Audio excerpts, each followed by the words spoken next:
Nakikiramay ako sa pagkawala ni Santino. Salamat, Ramon. Ang sakit-sakit mawala ng pangalawang anak. Ramon, huwag mo pamamayaan na may mangyari kay Tanggol na mapahamak ang anak natin. Hindi ko nakakayanin. Hindi ko kaya may masamang mangyayari sa anak natin. Alam mo yan? Pero ang inaalala ko, sa gulo kayo ng Maynila.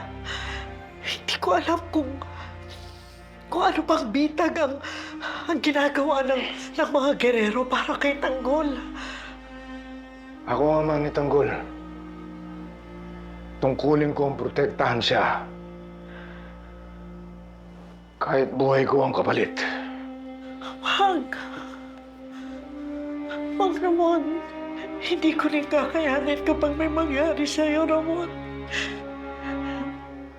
Kailangan ko kayong mag-ama. Ipangako mo sa akin na kapag naayos ng lahat, pag nakaupo na si Tanggol bilang mayor, magsasama-sama na tayo.